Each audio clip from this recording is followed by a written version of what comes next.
Kami bersyukur Tuhan, sebab Engkau baik. Engkau sungguh baik dalam hidup kami, Yesus.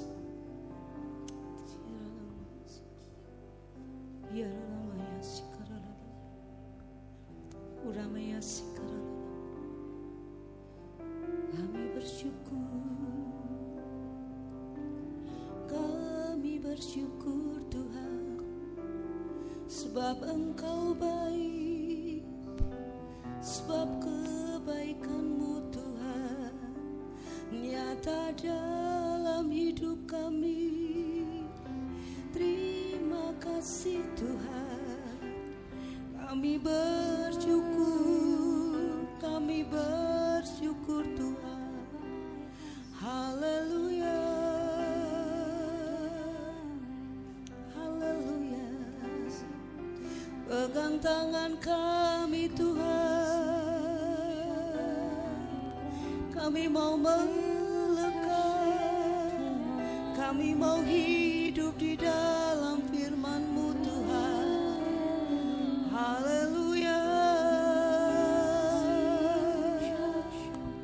Terima kasih Tuhan, terima kasih Roh Kudus, terima kasih Bapa. Mari pegang tangan kami Tuhan, jangan pernah lepaskan kami, sebab tanpa Engkau Tuhan tidak ada yang bisa kami lakukan. Sungguh kami perlu Engkau setiap hari, sungguh kami perlu Engkau setiap saat Tuhan. Terima kasih Bapa, terima kasih Yesus.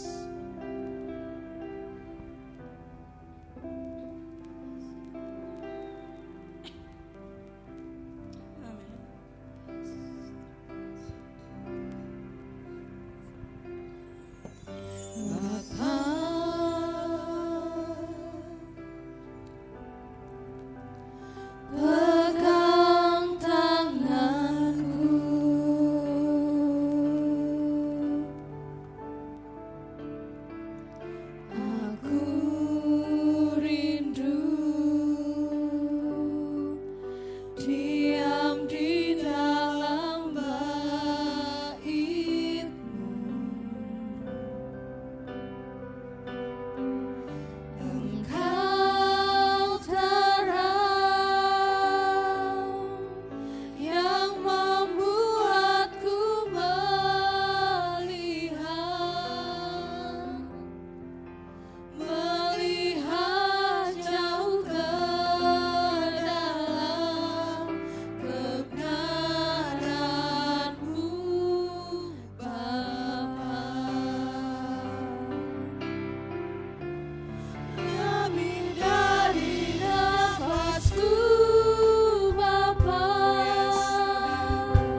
mau melekat kepadamu Tuhan.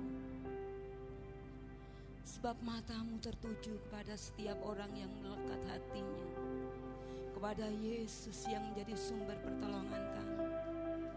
Terima kasih Tuhan, Tuhan hadir dalam hidup kami untuk melewati masa-masa bersama kami Tuhan. Kami tahu kami cakap, kami mampu karena Engkau. Terima kasih Bapa. Kami mau serahkan pelayanan kami dalam tangan kasih-Mu. Biar Tuhan yang ditinggikan dan dipermuliakan. Biar jemaat-Mu yang hadir mengalami Kristus dalam kehidupan, mengalami perjumpaan bersama Engkau lewat ibadah kami saat ini Tuhan. Terima kasih Tuhan. Kami perlu Roh Kudus untuk memampukan kami memberi yang terbaik bagi Engkau. Terima kasih Bapa. Terima kasih Tuhan Yesus. Terima kasih Bapa.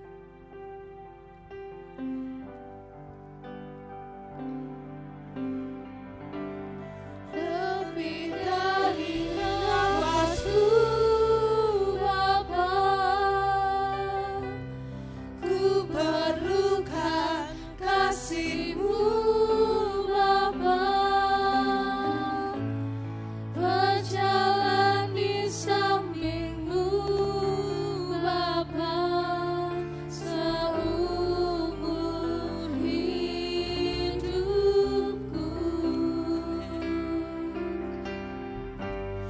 Lebih dari nafasku Bapa, ku perlukan kasih-Mu Bapa. Peganglah tanganku ya Bapa, untuk selamanya.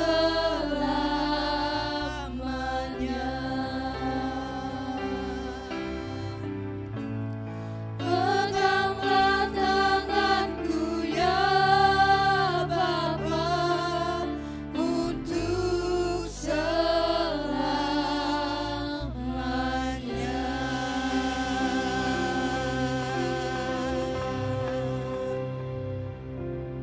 Terima kasih Bapa. Terima kasih Yesus. Terima kasih. Shalom Bapak Ibu yang dikasihi Tuhan. Ya. Saya percaya ada sukacita dalam hati kita, dalam hidup kita saat ini. Amin. Haleluya. Mari Bapak Ibu yang dikasihi Tuhan, saya ajak untuk kita boleh menyerahkan ibadah kita saat ini ke dalam tangan kasih Tuhan. Kita minta Roh Kudus untuk memimpin ibadah kita sehingga ibadah kita berkenan di hadapan Tuhan. Mari saya hantarkan untuk kita boleh berdoa bersama-sama. Mengucap syukur Bapa di surga, di dalam nama Tuhan kami Yesus Kristus. Kami sungguh bangga punya Allah yang seperti Engkau. Dan saat ini kami mau serahkan ibadah kami seutuhnya ke dalam tangan kasih-Mu. Dari awal, pertengahan hingga akhir. Biar Engkau sendiri yang bertahta di atas pujian umat-Mu Tuhan. Nama-Mu ditinggikan, Nama-Mu dipermuliakan. Kuasa Tuhan dinyatakan di tengah-tengah ibadah kami. Dan kami menjadi umat-umat pemenang. Terima kasih Tuhan Yesus, terima kasih. Biar Engkau sendiri Tuhan yang beracara dalam ibadah kami dari awal, pertengahan hingga akhirnya. Terima kasih Tuhan Yesus, terima kasih. Urapi kami semua, Roh Kudus urapi kami semua. Di dalam nama Tuhan kami Yesus Kristus, mari kekasih Tuhan, biji mata Tuhan yang siap untuk meninggikan Tuhan, katakan bersama-sama. Amin. Beri kemuliaan paling dahsyat, paling meriah buat Tuhan. Yes, Allah kita luar biasa. Haleluya. Haleluya. Ya. Kita mau belajar lagu baru Bapak Ibu. Dan saya percaya lagu ini menguatkan kita semua. Kita mau nikmati atmosfer surga di tengah-tengah ibadah kita. Amin. Haleluya. Yes. Engkau Allah yang hidup.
Kalau atmosfer surga turun atas ibadah umatnya, saya percaya nama Tuhan dipermuliakan, amin.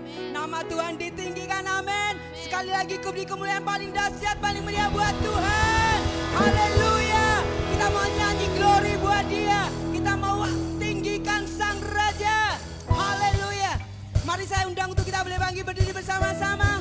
Nyatakan pujian ini dengan penuh sukacita di hadapan Tuhan. Haleluya.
menyatakan kalau kita menyembah Dia, maka Tuhan turunkan berkat buat kita semua, amin. Boleh katakan kiri kanan, Tuhan memberkatimu.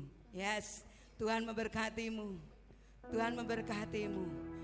Jadi sesuai dengan iman kita hari ini kita diberkati Tuhan. Haleluya, haleluya. Tuhan tidak pernah memandang segala kegagalan kita. Dia tidak pernah memandang masa lalu kita.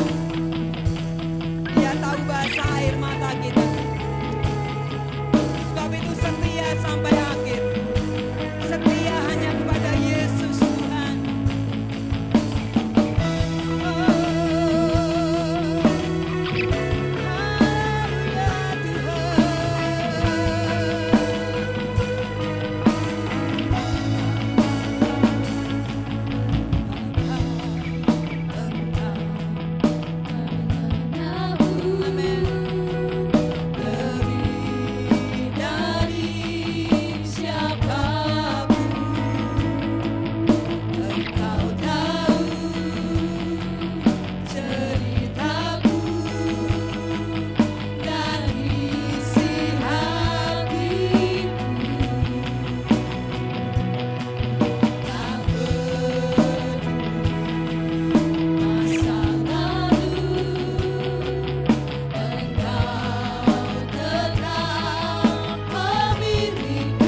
mengingat setiap pertolongan yang Tuhan sudah berikan pada kita. Saat kita terpuruk, Tuhan menopang kita. Saat kita jatuh, Dia angkat kita tinggi di hadapannya. Karena saudara dan saya adalah milik yang berharga. Dia setia, setia sampai akhir. Mari kita mau tetap setia kepada Dia. Oh, ku mau setia Tuhan, ku mau setia Tuhan.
Kesetiaan-Mu sungguh teruji.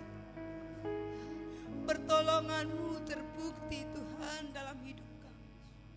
Sebab kami punya iman dalam Engkau. Engkau tidak pernah lalai terhadap setiap janji-janji-Mu Tuhan. Janji-Mu selalu Engkau tepati dalam keluarga kami. Di dalam setiap pekerjaan kami, dalam kesehatan kami Tuhan. Kami percaya setiap janji-Mu tergenapi. Sebab Engkau bukan Allah yang lalai untuk menepati setiap janjinya Tuhan. Amin. Ku percaya Kau Tuhan yang tak pernah gagal. Ingat ini Bapak Ibu. Dia menjadikan kita pemenang. Bahkan lebih dari pemenang. Imani pujian ini. Engkaulah yang berkuasa. Menepati janji-janji-Mu. Mari lebih dahsyat lagi dan angkat tinggi. Angkat tanganmu di hadapan Tuhan. Angkat tanganmu di hadapan Tuhan. Dia tidak pernah lalai terhadap hidupmu. Dia tidak pernah lalai untuk memberkatimu. Haleluya. Yesus. Amin Tuhan. Mari kau yang percaya berkat Tuhan, janji Tuhan, katakan pujian ini dengan lebih dahsyat lagi Tuhan.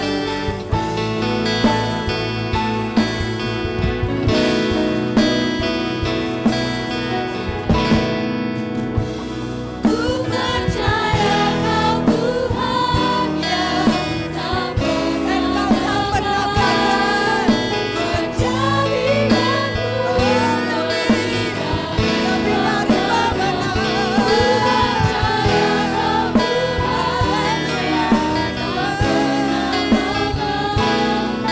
tergenapi semua janji-Mu Tuhan. Sekali lagi katakan, lebih dahsyat lagi katakan,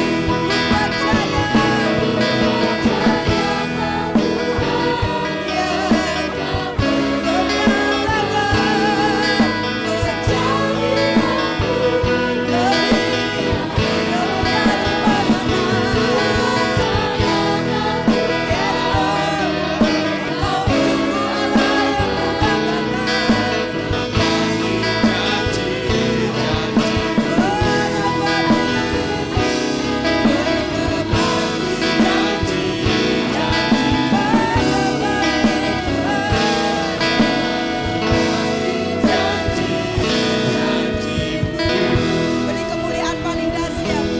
Kami meriah buat Tuhan. Haleluya.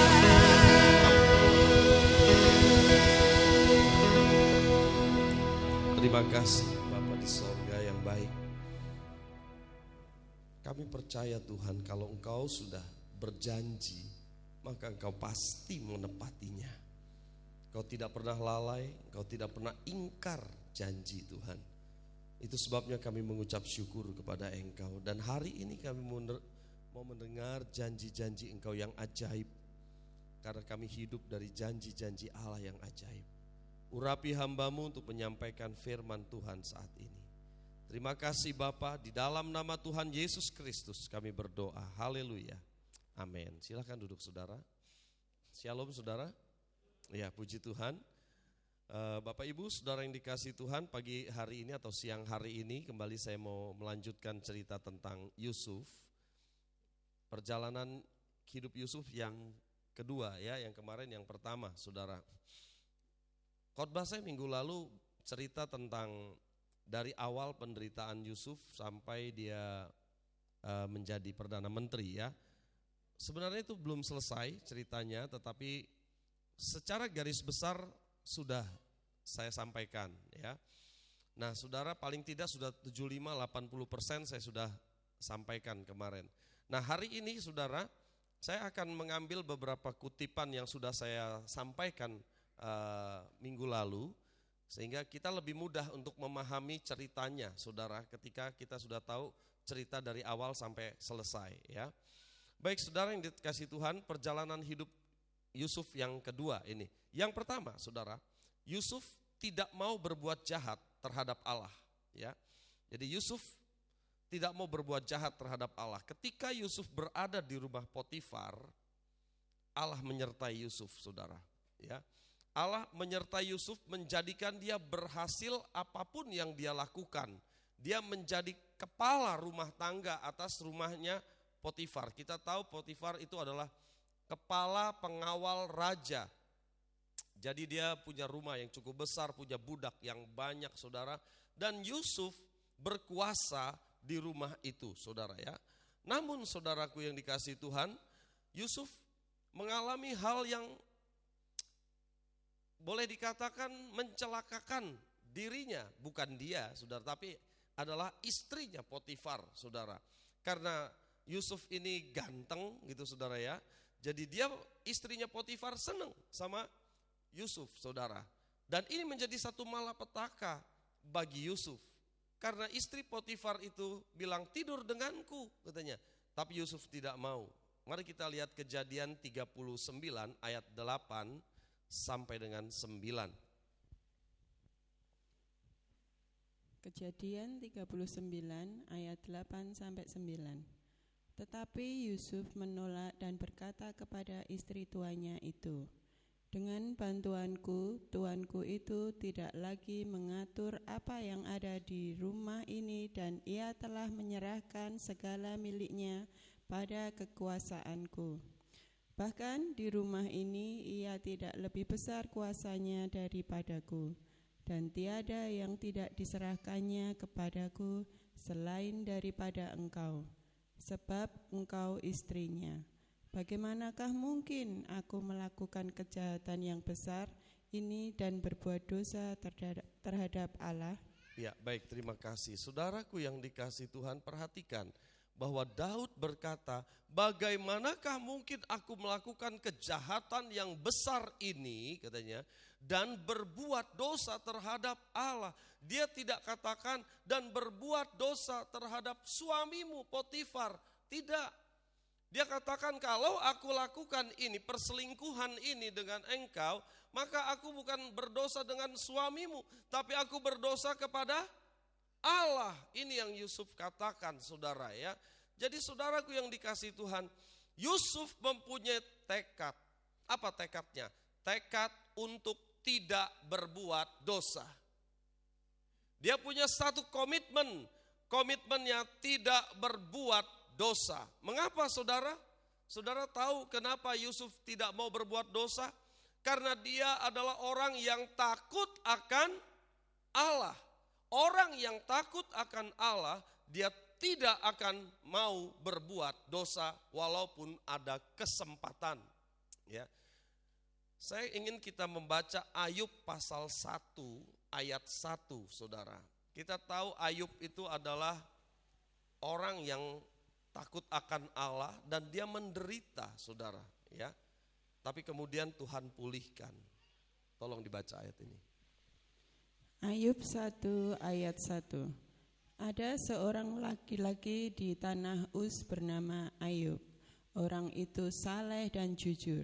Ia takut akan Allah dan menjauhi kejahatan. Saudara, dikatakan Ayub ini adalah takut akan Allah. Dan apa saudara? Menjauhi kejahatan, saudara. Orang yang takut akan Allah, dia akan menjauhi kejahatan. Dia tidak akan berpikir, oh gak ada yang ngerti ya, gak apa-apa, aku lakukan aja. Gak ada yang lihat. Enggak saudara, karena dia tahu, dia takut akan Allah. Saudara, kalau kita takut misalnya di dalam dunia kerja ya, kita hanya takut kepada majikan kita. Ketika majikan kita tidak ada saudara, maka kita akan melakukan hal-hal yang salah. Iya kan? Tetapi begitu majikan kita datang, kita melakukan hal-hal yang baik, yang benar saudara. Tapi begitu majikannya keluar negeri saudara, kita kerja seenaknya sendiri. Berarti ini orang takut akan Allah enggak? Enggak saudara, ini takut sama majikan, iya kan? Tapi orang yang takut akan Allah enggak akan lakukan hal-hal seperti itu. Orang yang takut akan Allah, majikan kita ada, tidak ada, kita akan lakukan itu dengan yang terbaik. Karena kita melakukannya untuk Tuhan. Amin saudara. Saudara yang dikasihi Tuhan, coba lihat sekarang saudara. Dosa apa yang makin meningkat saudara? Dosa apa yang paling meningkat sekarang? Perzinahan. Betul ya? Perselingkuhan saudara. Ini akan terus meningkat saudara. Dan terus meningkat. Karena pikirnya gak ada yang tahu. Ya saudara. Saudaraku yang dikasihi Tuhan, tetapi orang yang takut akan Allah saudara, dia tidak akan mau berbuat dosa. Amin saudara. Saudara, bagaimana kita tahu orang takut akan Allah apa enggak? Adalah sikap dia terhadap dosa. Kalau dia memandang remeh sama dosa saudara, ya berarti dia enggak takut sama Allah.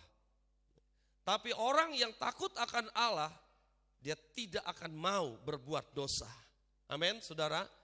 Saudaraku yang dikasihi Tuhan, kalau saudara waktu-waktu yang kemarin menganggap remeh dengan dosa, ini adalah saatnya saudara bilang, Tuhan ampuni saya. Saya gak akan anggap remeh dosa. Ya, saya mau jadi orang yang takut akan Allah. Saudara lihat bahwa Yusuf disertai oleh Tuhan karena dia takut akan Allah saudara ya. Hal yang kedua, Yusuf harus membayar harga karena takut akan Allah. Jadi saudara, kalau saudara bilang yes aku takut akan Allah, aku komitmen tidak berbuat dosa, ada harga loh yang harus dibayar saudara. Ya, Yusuf itu ada harga yang harus dibayar oleh dia saudara, dan berat yang dibayar oleh Yusuf. Mari kita lihat Kejadian 39 ayat 17 sampai 18. Peristiwa ini adalah ketika Yusuf menolak melakukan dosa dengan istrinya Potifar. Istrinya Potifar marah besar sama Yusuf. Mari kita lihat ayat ini. Kejadian 39 ayat 17 sampai 18. Perkataan itu jugalah yang diceritakan perempuan itu kepada Potifar. Katanya, hamba orang Ibrani yang kau bawa kemari itu datang kepadaku untuk mempermainkan aku.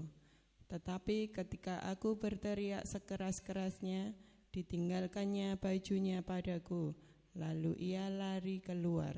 Benar gak ceritanya saudara? Enggak, itu fitnah saudara. Jadi istrinya Potifar ini laporan sama suaminya. Dia bilang itu loh hamba orang Ibrani. Siapa itu saudara? Yusuf ya. Yang kau bawa kemari itu datang kepadaku. Padahal yang datang siapa saudara? Ya istrinya Potifar itu datang kepada Yusuf. Dibalik-balik sama dia ya. Untuk mempermainkan aku katanya. Dia mau memperkosa aku gitu. Tetapi ketika aku berteriak sekeras-kerasnya. Apa dia berteriak ke saudara? Enggak saudara ya. Ditinggalkannya bajunya padaku, lalu ia lari keluar. Saudara yang dikasihi Tuhan, Yusuf difitnah karena tidak mau melakukan dosa. Ya, karena tidak mau melakukan dosa, maka Yusuf difitnah. Kita tahu siapa itu Yusuf, walaupun dia dipercaya banyak hal di keluarga Potifar, tapi sebenarnya dia adalah seorang budak. Ya kan saudara, ya, yang dibeli oleh Potifar, saudara. Dia adalah seorang budak. Jadi saudara, Potifar mulai marah. Potifar bilang, aku memberi posisi yang tinggi loh kepada kamu, semuanya aku serahkan kepadamu. Kenapa kamu lakukan ini, katanya. Saudara, sebenarnya enggak begitu, ya. Tadi kita sudah baca ayatnya. Yusuf berkata, kuasa semua sudah diberikan, hanya kamu aja yang enggak, karena kamu itu istrinya tuanku, ya. Nah, saudaraku yang dikasih Tuhan, akhirnya singkat cerita, Yusuf dipenjara, dimasukkan ke dalam penjara. Nah, nanti kita akan lihat saudara di pasal 41 Kejadian, bahwa sebenarnya penjara itu ada di dalam rumah Potifar. Mungkin selama ini saudara nggak pernah tahu, saudara pikir ada di satu tempat gitu ya. Tapi penjara itu sebenarnya adalah di rumah Potifar. Karena dia adalah kepala pengawal raja. Jadi rumahnya besar, mungkin dibuatkan satu penjara ya di sana saudara. Dan tawanan yang ada di sana adalah tawanan Firaun, tawanan raja saudara.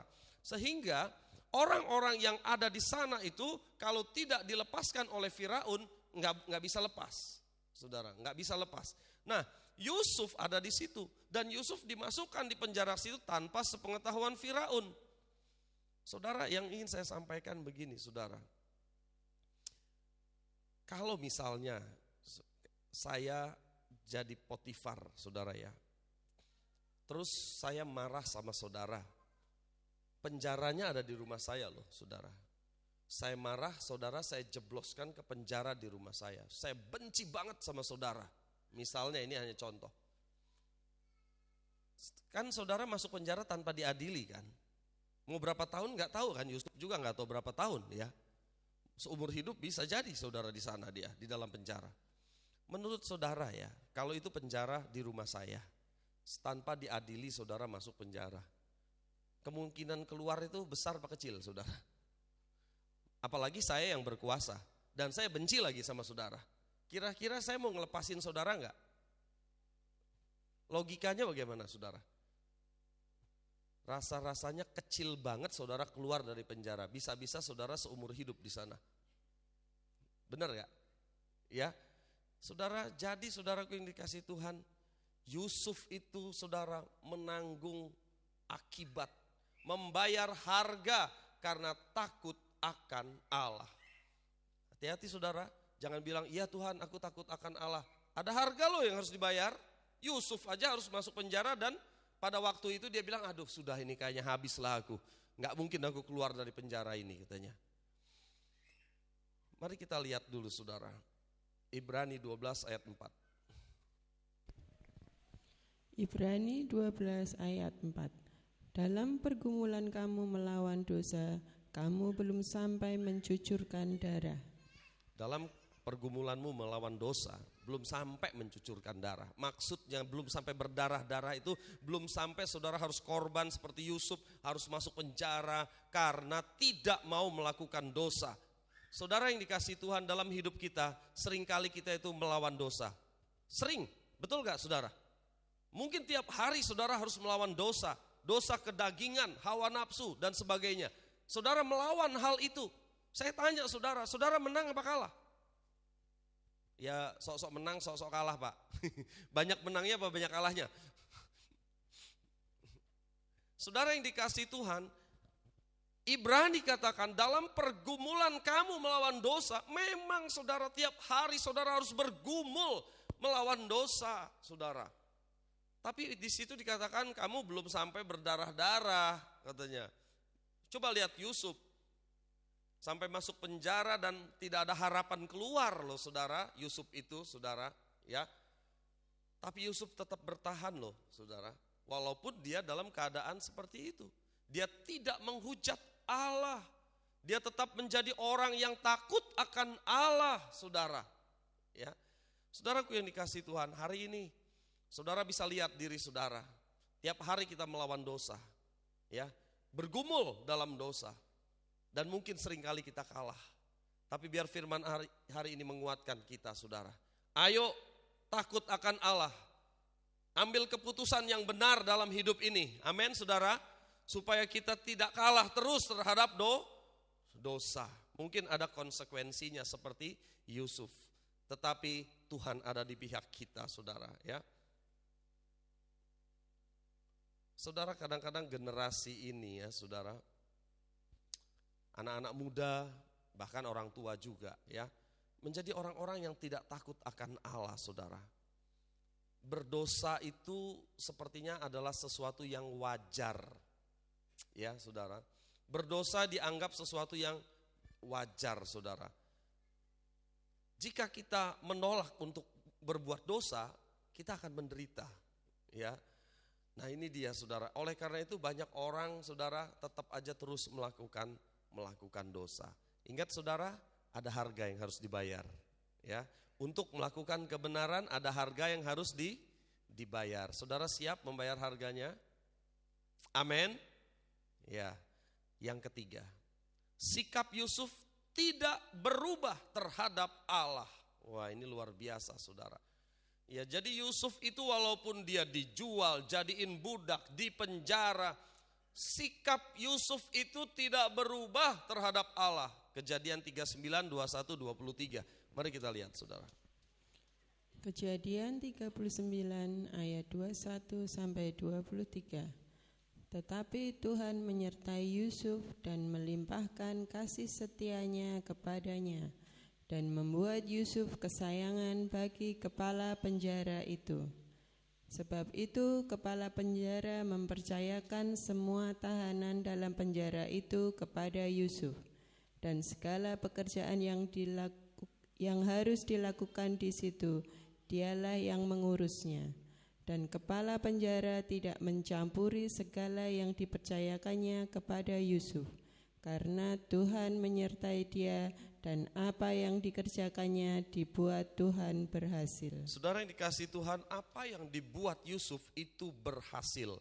Sekalipun saudara Yusuf itu masuk penjara bukan karena kesalahannya, saudara ya. Tetapi Yusuf itu tidak mengeluh, tidak menjadi pahit. Khususnya dia nggak menjadi pahit sama Tuhan. Dia melakukan hal yang terbaik. Ingat saudara ya, kalau pelayan Tuhan itu saya selalu gencar-gencarkan ICE. ICE itu nilai gereja kita, saudara. Saudara juga sebagai jemaat harus pegang itu ICE, ICE ya, kalau bahasa Inggrisnya ICE ya, ICE ya. I-nya integritas, C-nya apa? Komitmen, E-nya excellent. Excellent itu melakukan yang terbaik, ya. Yusuf itu saudara melakukan yang terbaik. Ketika dia jadi budak di rumahnya Potifar, dia menjadi yang terbaik. Makanya dia diangkat tinggi menjadi kepala rumah tangga di rumahnya Potifar.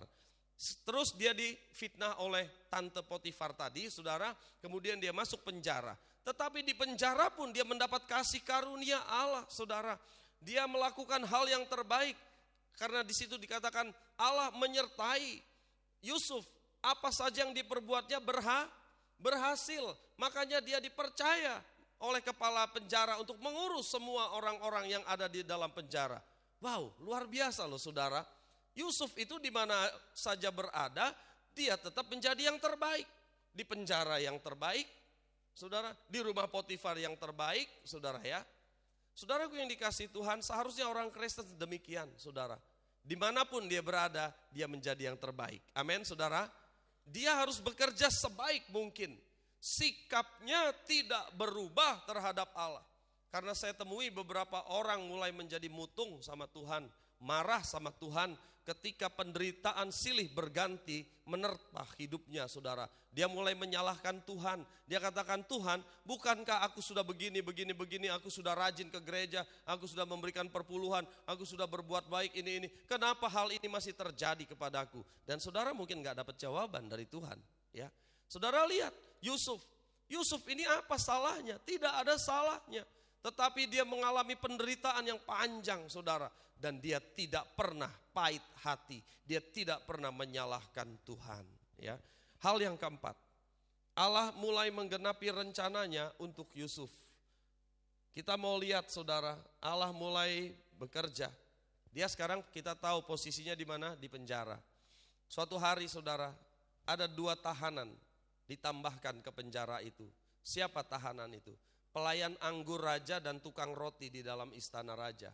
Jadi pelayan anggur raja dan tukang roti raja. Mereka ini orang-orang yang dekat sama raja, saudara ya. Nah, karena satu masalah, saudara, jadi raja marah dan mereka dimasukkan ke dalam penjara. Mereka ketemu sama Yusuf. Suatu hari, saudara, kedua orang ini bermimpi. Sama-sama mimpi, tapi mimpinya lain, saudara.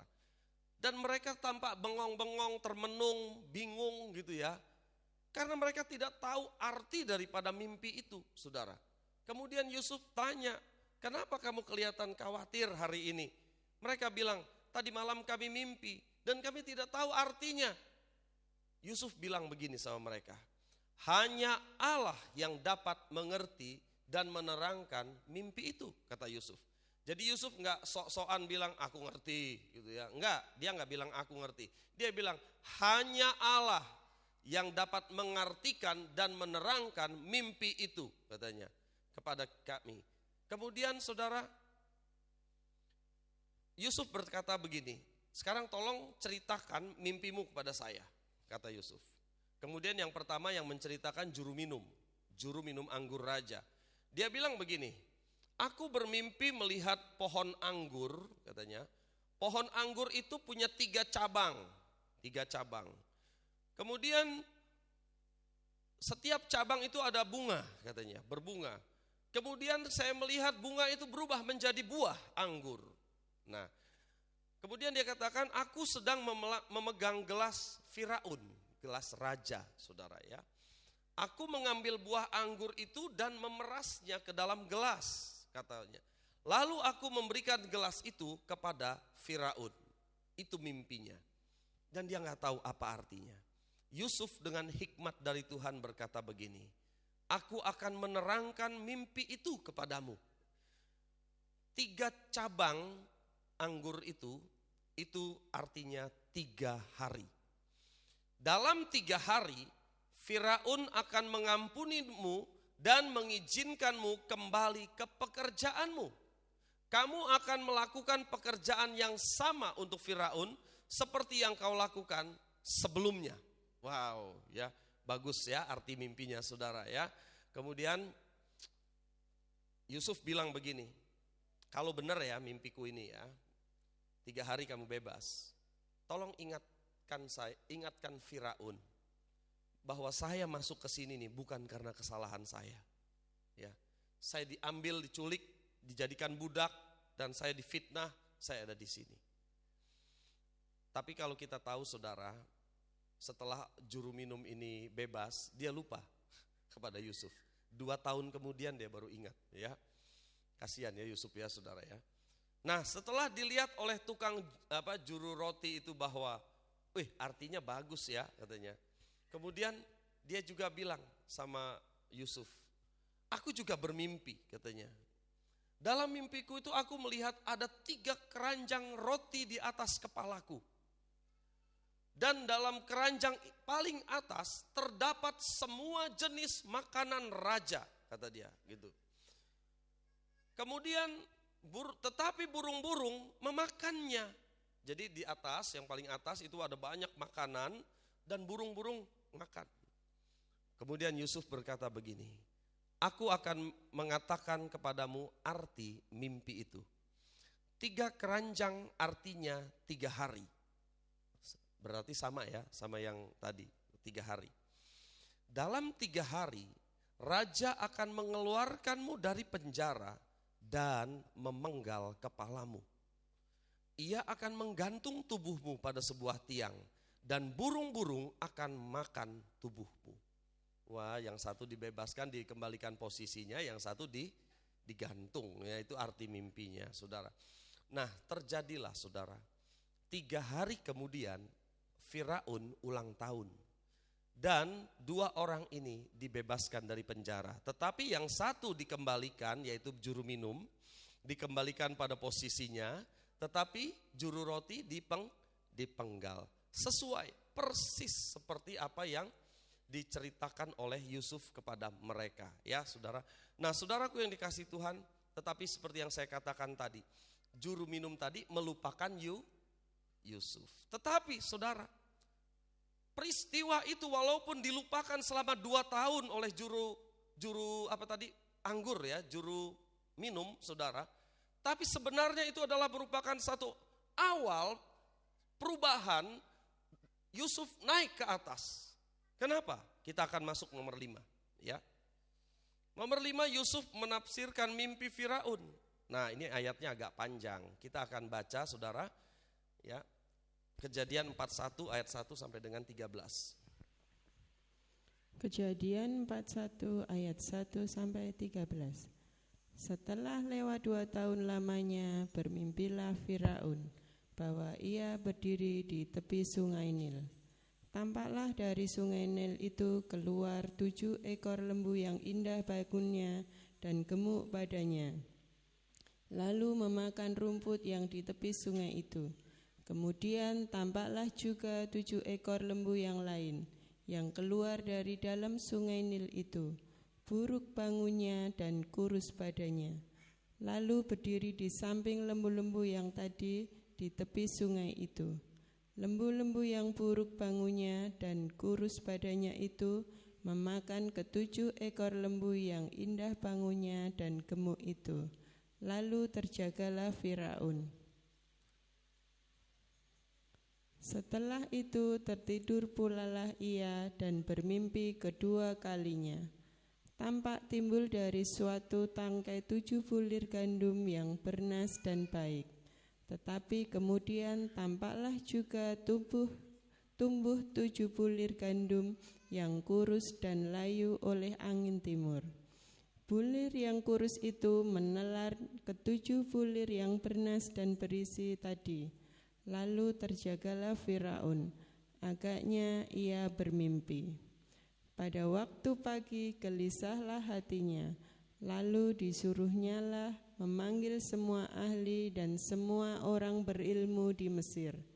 Firaun menceritakan mimpinya kepada mereka, tetapi seorang pun tidak ada yang dapat mengartikannya kepadanya. Lalu berkatalah kepada juru minuman kepada Firaun, "Hari ini aku merasa perlu menyebutkan kesalahanku yang dahulu." Waktu itu tuanku Firaun murka kepada pegawai-pegawainya dan menahan aku dalam rumah pengawal istana beserta dengan kepala juru roti. Pada satu malam juga kami bermimpi, aku dan kepala juru roti itu. Masing-masing mempunyai mimpi dengan artinya sendiri. Bersama-sama dengan kami ada di sana seorang muda Ibrani, hamba kepala pengawal istana itu. Kami menceritakan mimpi kami kepadanya, lalu diartikannya kepada kami mimpi kami masing-masing. Dan seperti yang diartikannya itu kepada kami, demikianlah pula terjadi. Aku dikembalikan ke dalam pangkatku dan kepala juru roti itu digantung. Ya, terima kasih. Saudara, jadi ini Firaun mimpi tapi nggak ada yang bisa mengartikan ya. Tapi saya mau saudara perhatikan ayat 10 ini ya. Waktu itu tuanku Firaun murka kepada pegawai-pegawainya dan menahan aku dalam rumah pengawal istana. Jadi tadi kan saya katakan saudara ya, bahwa Yusuf itu ditahan di rumahnya siapa? Potifar. Ini loh saudara, dalam rumah pengawal istana itu. Jadi di situ ada tahanan, saudara, ada rumah tahanan ya, beserta dengan kepala juru roti. Nah, saudara yang dikasihi Tuhan, jadi mimpinya Firaun itu dia katakan ada 7 ekor lembu yang gemuk, 7 keluar dari sungai Nil. Kemudian ada 7 lagi yang kurus keluar dari sungai Nil. Tiba-tiba yang kurus itu makan yang gemuk gitu katanya ya. Itu kira-kira gitu mimpi yang pertamanya saudara ya. Kemudian saudara, dia mimpi lagi yang kedua. Dia bilang ada bulir gandum, ada 7. Dari satu tangkai ada 7 bulir gandum yang baik. Kemudian ada lagi tumbuh 7 bulir gandum yang kurus dan layu katanya. Kemudian bulir yang kurus itu menelan bulir yang baik. Saudara, kemudian dia menceritakan itu kepada Yusuf, saudara. Yusuf dipanggil menghadap raja. Tentu saja Yusuf harus mandi dulu ya saudara ya. Rambutnya harus dirapikan, dicukur, kasih baju yang bagus karena dia dari dalam penjara saudara ya. Kemudian diceritakanlah masalah itu saudara kepada Yusuf. Karena tidak ada seorang pun yang bisa menceritakan arti daripada mimpi itu saudara ya. Kemudian saudara, Yusuf bilang begini, aku tidak dapat, kata Yusuf. Akan tetapi Allah dapat menerangkannya kepada tuanku Firaun. Itu yang Yusuf katakan, saudara. Saudara lihat bahwa apa yang dia katakan kepada juru roti, juru minum itu juga sama. Hanya Allah yang bisa menerangkan arti dari mimpi kalian itu waktu dia ngomong sama juru roti dan juru minum. Sekarang juga ketika dia ngomong sama Firaun, dia bilang aku tidak dapat, akan tetapi Allah dapat menerangkannya kepada tuanku Firaun. Kemudian saudara kita baca Kejadian 41, 25 sampai 36. Mari kita baca. Kejadian 41 ayat 25 sampai 36. Lalu kata Yusuf kepada Firaun, kedua mimpi tuanku Firaun itu sama. Allah telah memberitahukan kepada tuanku Firaun apa yang hendak dilakukannya.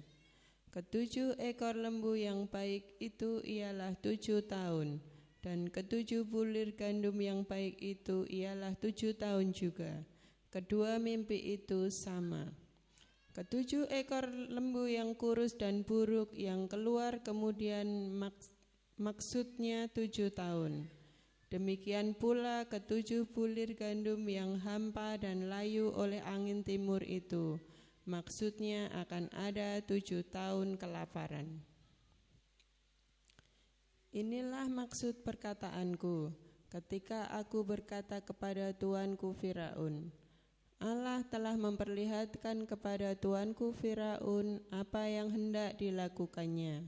Ketahuilah tuanku, akan datang 7 tahun kelimpahan di seluruh tanah Mesir, kemudian akan timbul 7 tahun kelaparan.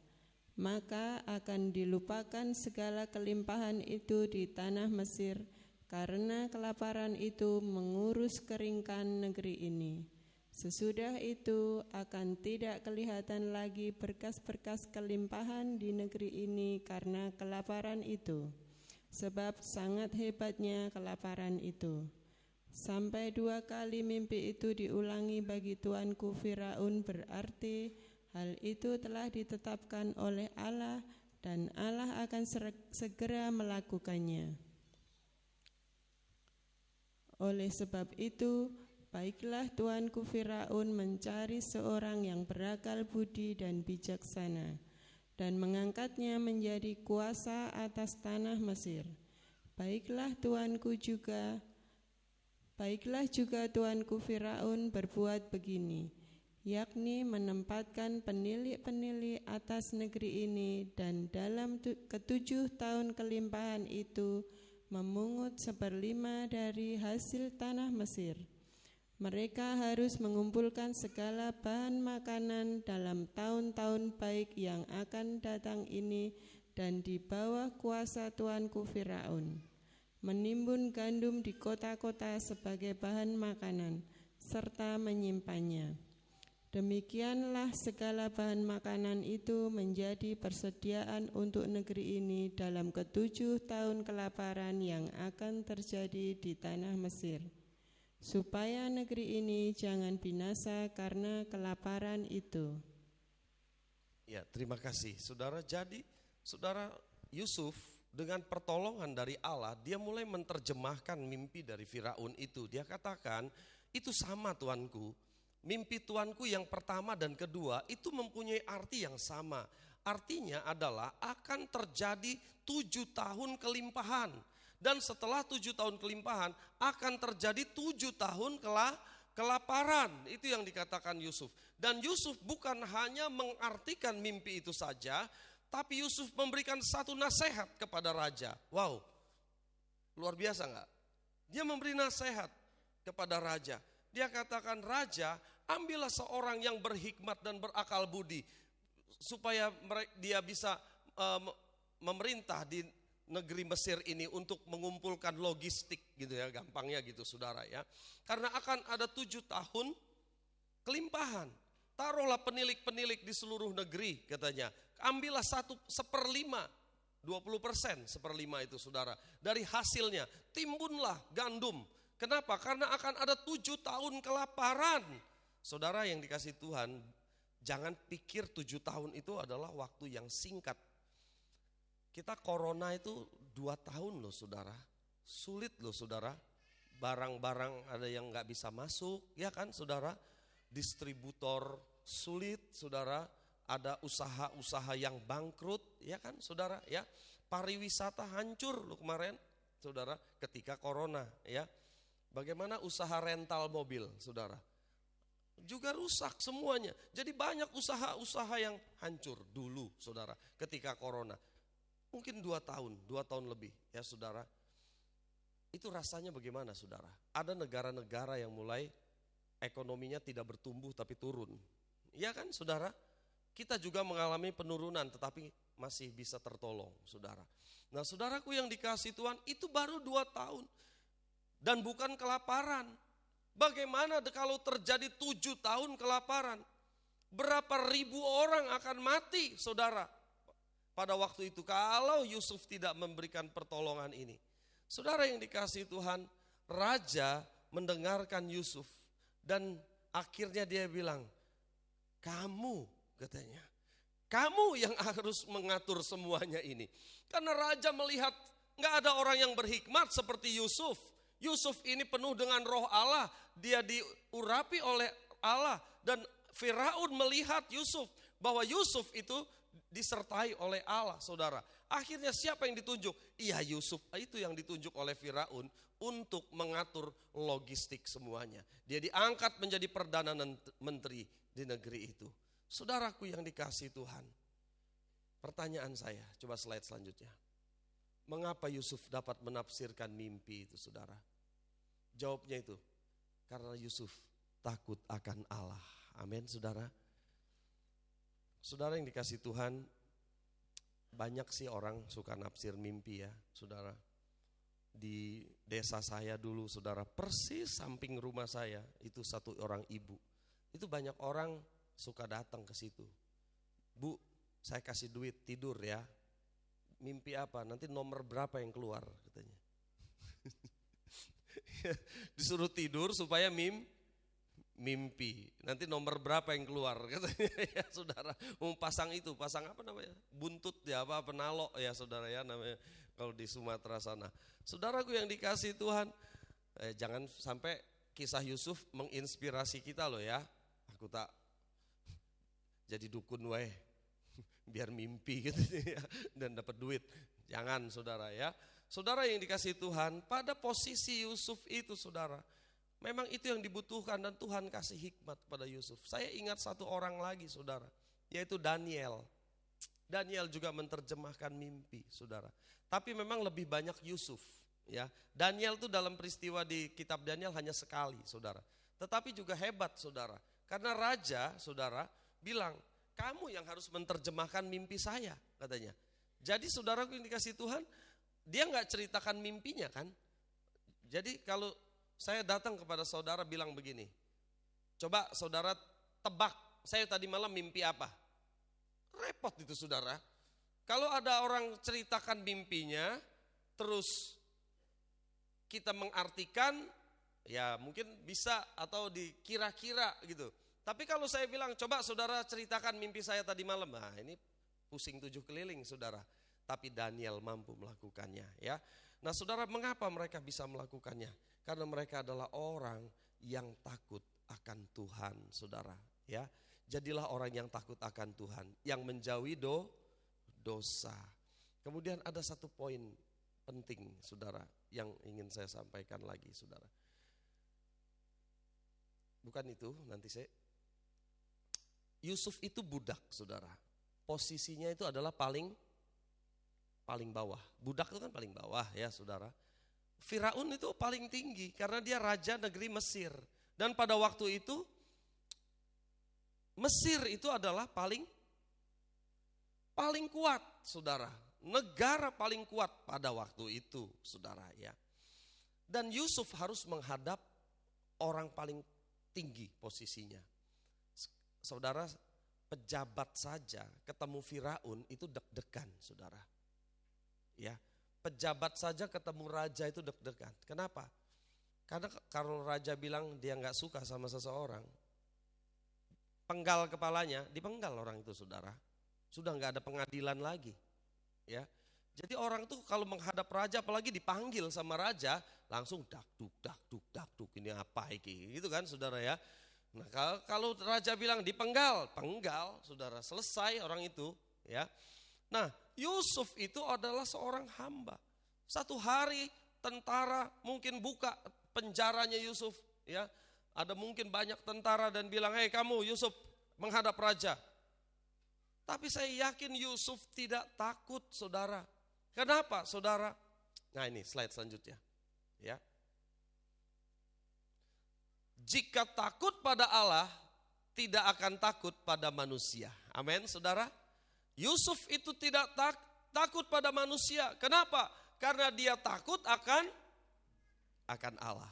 Tapi orang yang tidak takut akan Allah, dia akan jadi penjilat sama majikannya. Dia takut sama manusia dan akhirnya dia jadi penjilat. Iya kan, saudara?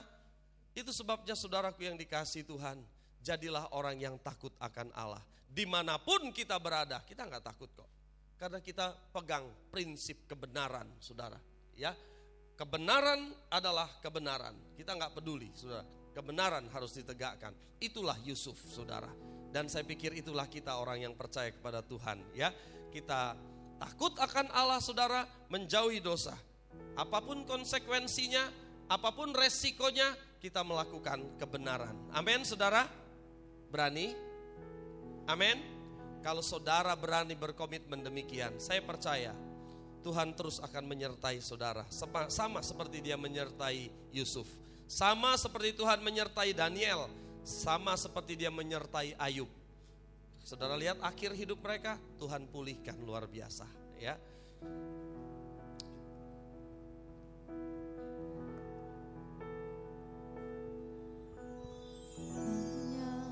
Perkara yang tak dapat ku mengerti, mengapakah harus terjadi di dalam kehidupan ini. Satu perkara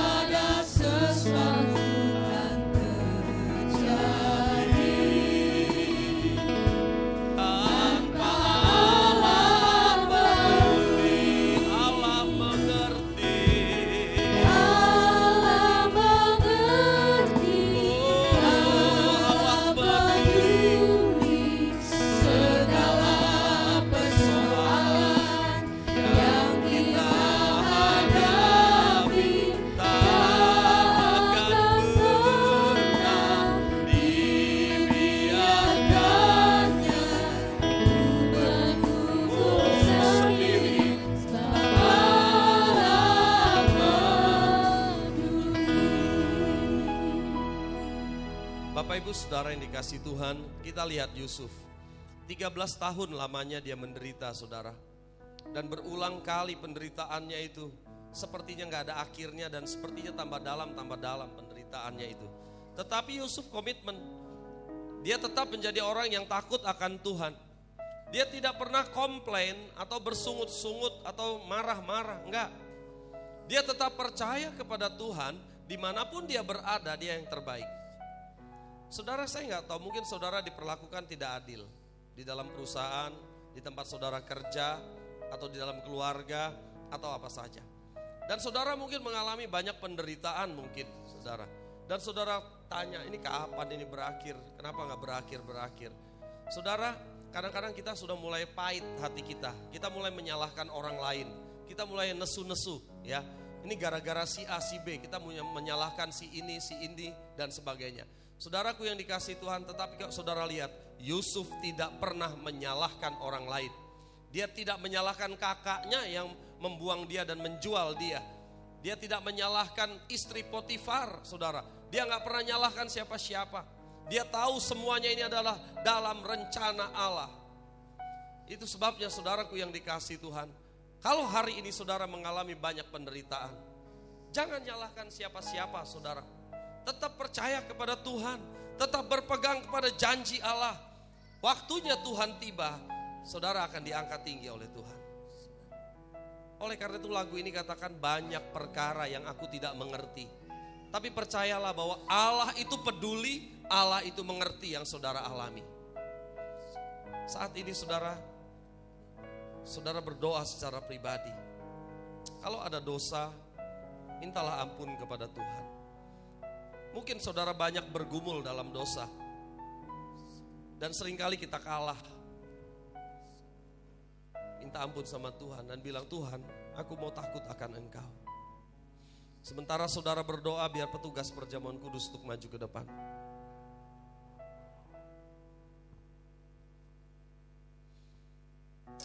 Haleluya Yesus.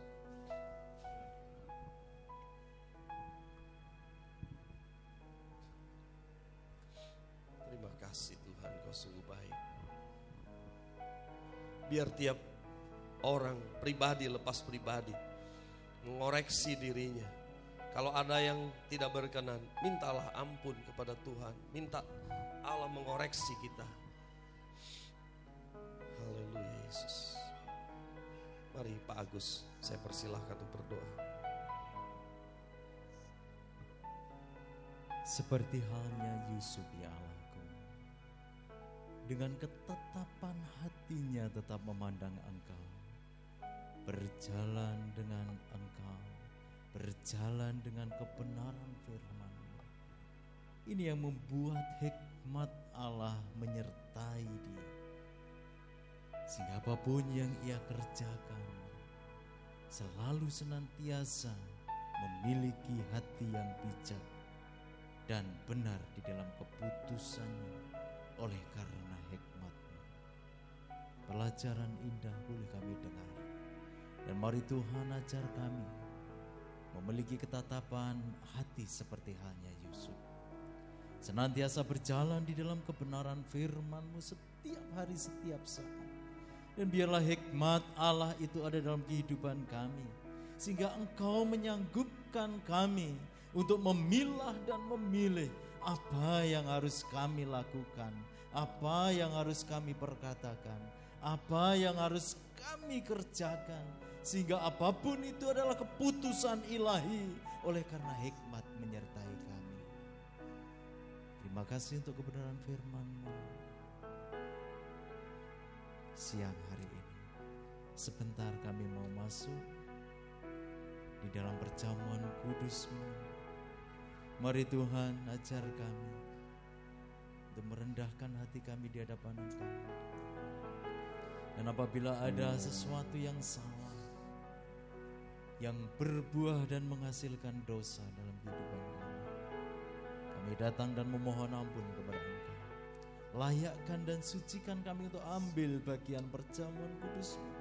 Sehingga perjamuan kudus-Mu ini yang menjadi pralambang akan kesetiaan Engkau di kayu salib, yang telah menghapuskan segala dosa kami, menjadi sokok guru dalam kehidupan kami, bahwa kami memiliki Allah yang hidup, memiliki Allah yang luar biasa, Allah yang sanggup menolong kami. Ampuni segala kesalahan dan dosa kami. Dan mari Tuhan, mampukan kami masuk dalam perjamuan kudus-Mu. Di dalam satu nama Tuhan kami Yesus Kristus, hamba mau berdoa dan mengucap syukur. Amin. Hanya benar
bersama.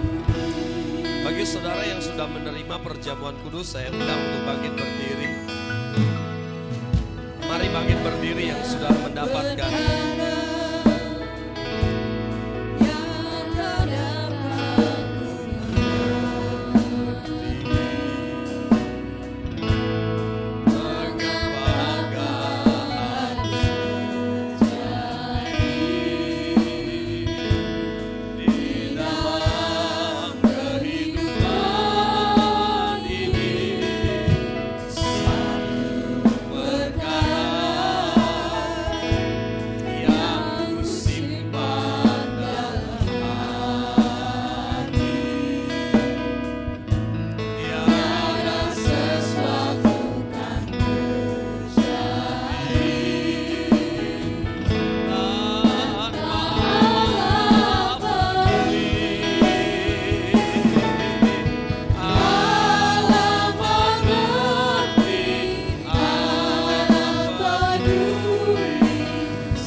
Mari Bapak Ibu yang dikasih Tuhan, kita angkat roti di tangan kanan. Ya, bisa dibuka maskernya untuk sejenak, saudara.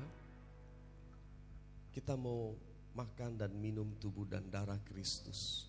Saya percaya kalau kita makan dan minum dengan cara yang layak di hadapan Tuhan, maka perjamuan kudus ini akan mendatangkan berkat bagi kita dan keluarga kita. Saya akan membaca firman Tuhan. Karena aku menerima dari Tuhan apa yang juga aku serahkan kepadamu, bahwa Tuhan Yesus pada malam ketika ia dikhianati mengambil roti, dan setelah mengucap syukur ia memecah-mecahkannya dan berkata, inilah tubuhku yang adalah untukmu, lakukanlah menjadi peringatan akan aku. Mari kita makan bersama-sama di dalam nama Tuhan Yesus. Makanlah.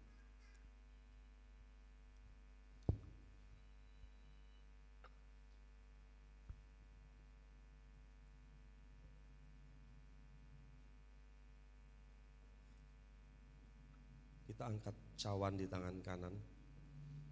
Demikian juga ia mengambil cawan sesudah makan lalu berkata, cawan ini adalah perjanjian baru yang dalam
haleluya,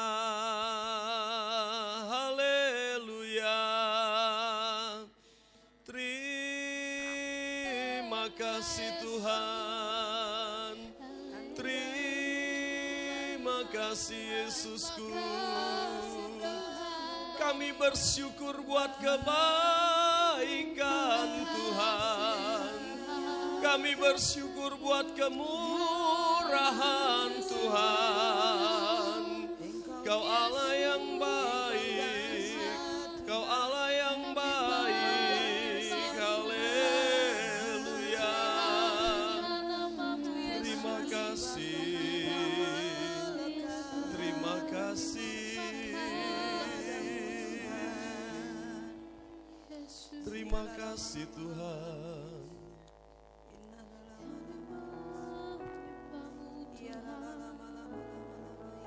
Kau terlalu baik bagi kami Tuhan. Terima kasih. Kami mengagungkan Engkau karena kebaikan-Mu Tuhan. Kami bersyukur. Terima kasih. Yes Tuhan. Kami bersyukur Tuhan. Semua yang baik Tuhan. Ku kagum hormat akan Engkau. Ku kagum hormat akan Engkau. Kau Allah yang layak dipuji. Ku kagum akan Engkau. Ku kagum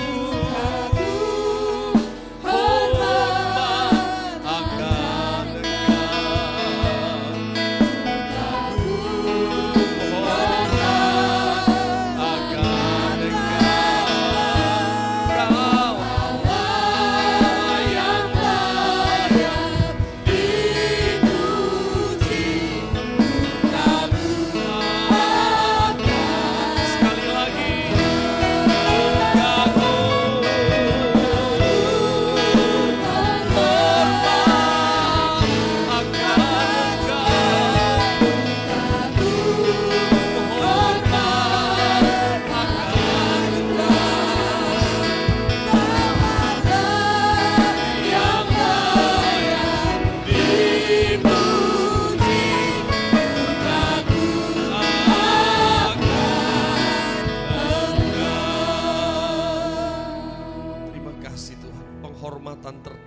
hanya untuk Engkau saja.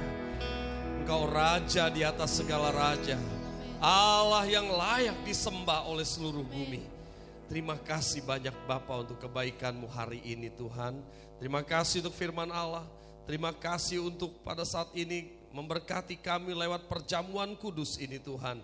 Untuk memberkati kami dan keluarga kami. Terima kasih Bapa di sorga. Di dalam nama Tuhan Yesus Kristus kami berdoa. Haleluya. Amin. Silahkan duduk saudara.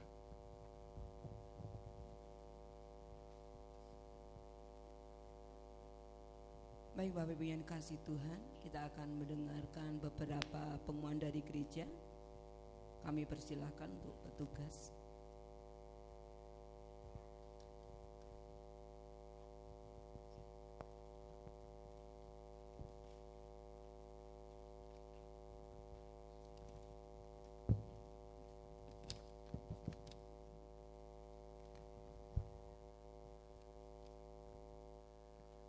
Shalom Bapak Ibu Saudara yang dikasihi Tuhan.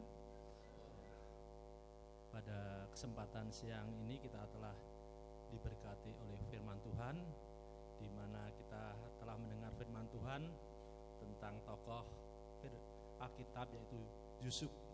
Dan hari ini adalah bagian yang kedua. Dan kita percaya bahwa firman Tuhan pada siang hari ini biarlah kita menjadi rema, yaitu Yusuf yang takut akan Allah, Yusuf yang senantiasa yaitu menjauhi dosa dan hidupnya di dalam kebenaran firman Tuhan, sehingga Yusuf diberkati Tuhan secara luar biasa. Kami atas nama Jemaat Gereja Gideon Nayu, kami mengucapkan banyak terima kasih kepada Bapak Gembala Sidang, Bapak Teddy yang telah melayani pada siang hari ini. Kiranya Tuhan memberkati Bapak Teddy beserta keluarga. Bapak Ibu, saya akan membacakan pengumuman gereja pada saat ini. Pengumuman yang pertama, ibadah tunas remaja setiap hari Jumat jam 5 sore bertempat di gereja. Yang kedua, ibadah KOM atau Komisi Orang Muda setiap hari Sabtu jam 6 sore bertempat di gereja. Yang ketiga, mengundang seluruh wanita Gideon dalam ibadah perdana, Komisi Wanita dan Natal Komisi Wanita yang diadakan besok pada hari Senin, tanggal 6 Februari 2023, jam 6 sore, bertempat di Resto Tugu Boto. Dengan kontribusi Rp25.000. Pendaftaran dan pembayaran bisa melalui Ibu Grace, Ibu Yanti, Ibu Sinta, dan Ibu Dewi Sekretaris Gereja. Terkhusus untuk kaum ibu, ya kaum wanita, pada hari ini adalah pendaftaran yang terakhir bagi kaum ibu atau kaum wanita yang mau ikut dalam Natal dan ibadah perdana kaum wanita, bisa mendaftar nanti. Kalau siang hari ini bisa ke Ibu Dewi Sekretaris Gereja. Pengumuman yang keempat, di bulan April ada baptisan air. Bagi jemaat yang mengikuti baptisan air bisa mengambil formulir di sekretariat gereja. Pembelajaran dimulai di bulan Maret. Yang kelima, laporan untuk pembangunan altar sampai saat ini dana terkumpul Rp95.280.000 dan terima kasih untuk partisipasi jemaat sampai saat ini. Pengumuman yang terakhir, terkhusus sehabis ibadah untuk seluruh anggota OMG dimohon untuk tinggal sebentar. Demikian yaitu pengumuman yang telah kami bacakan. Mohon Bapak Ibu Saudara, kita akan bangkit berdiri, kita akan berdoa syafaat pada siang hari ini.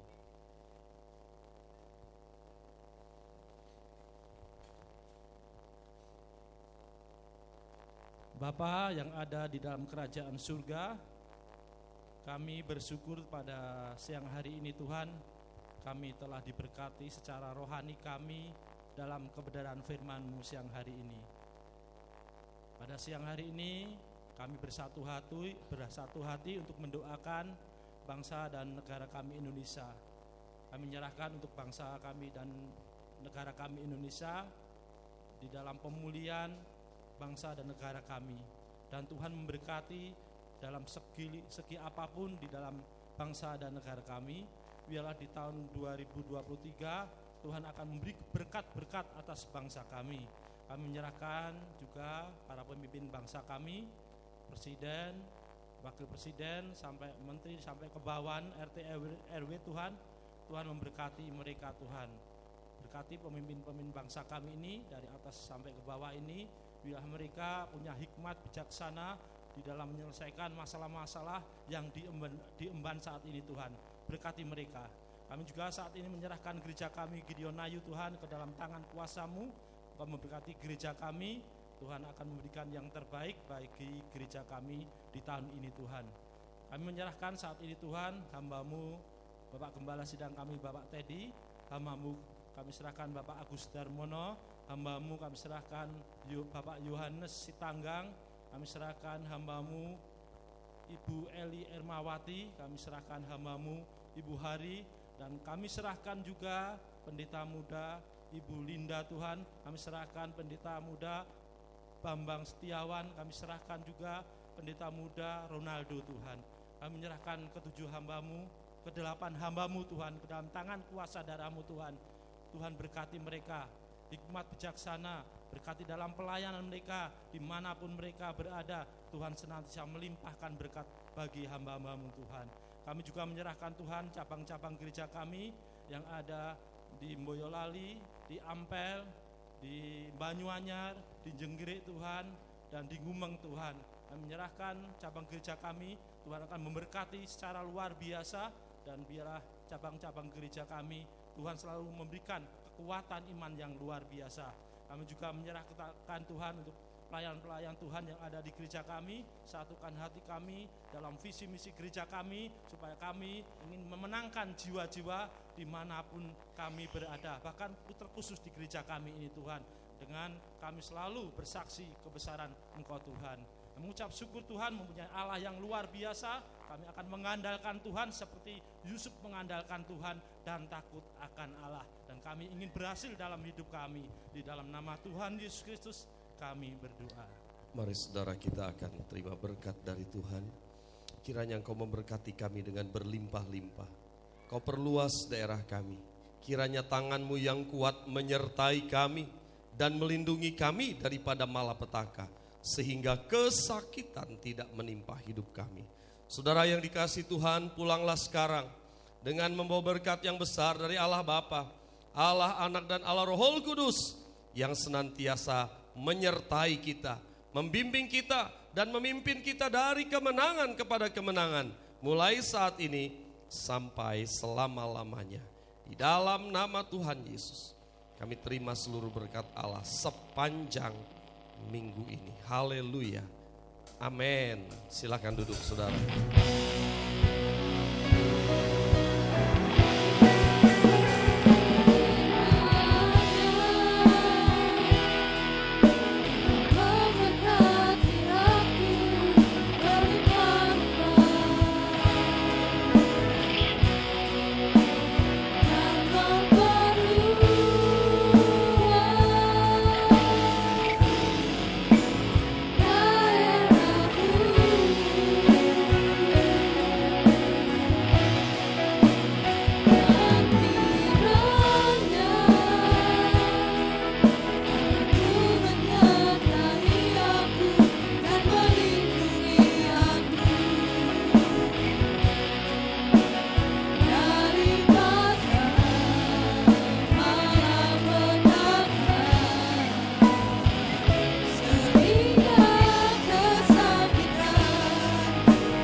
yang dikasih Tuhan, saya akan memandu Bapak Ibu untuk keluar dari ruangan ini. Saya persilahkan